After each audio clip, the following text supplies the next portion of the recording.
Hey everybody, back with the 94 YZ Blaster project. Gotten everything pretty much buttoned up. I'm gonna go back and sand these down a little bit more. I got everything welded in pretty good as far as the supports go.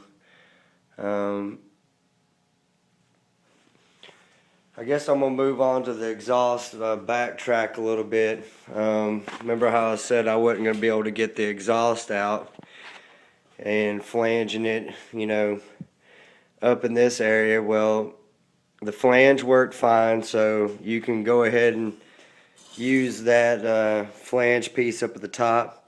The only thing that was stopping it from coming out was this extra piece here that I had welded on, which was, the end where your stinger goes to. So basically I had to just cut that off, and the exhaust would come out. So the flange works fine.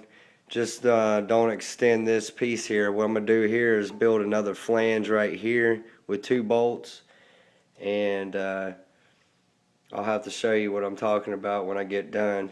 That way you can unflange this, pull it away from the stinger, and then you can get your exhaust out of the bike. So all that works just fine.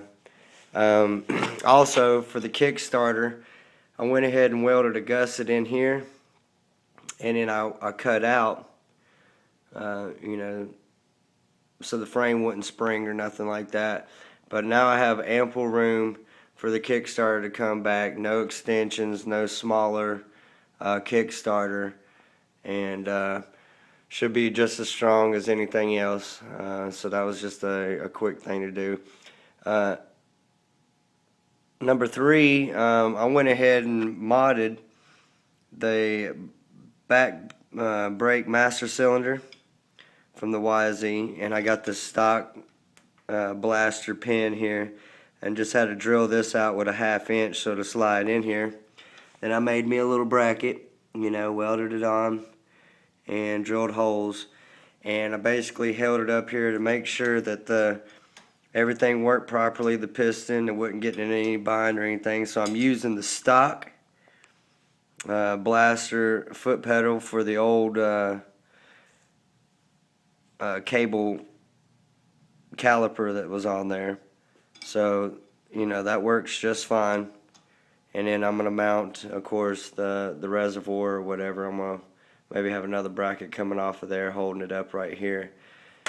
So now I've got disc brakes and everything worked out on the blaster.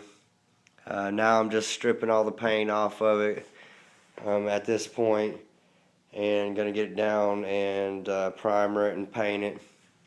And I went ahead also, as I took the blaster bumper, because I got plenty of parts, and I went ahead and welded this bumper on the bottom of this bumper, because if the radiator is going to sit down in here, and I figured if there was a stump or something like that about yay high, that it's going to go up underneath this one and smash the radiator. So I went ahead and put this on here with for extra protection, and I just made some brackets to go down from there up on both sides, and yeah, so extra support. Looks pretty cool. Basically, just going to get it cleaned up and painted, and then I can get everything pieced back together. Now I've got the motor off, and found out that I'm probably going to have to go ahead and get it rebored and new piston, which ain't a big deal. But the crank, I'm able to move it from side to side, which means the bearings are bad, so I'm going to have to replace those as well. It might take me a little bit because I'm not made of money. However, I will keep making videos as I progress through here. I hope this helps you guys out with your project if you're going to tackle this or whatnot. But I appreciate you guys checking out my video. I'll keep you posted with new information and details of what it looks like. So you guys have a good day. Peace!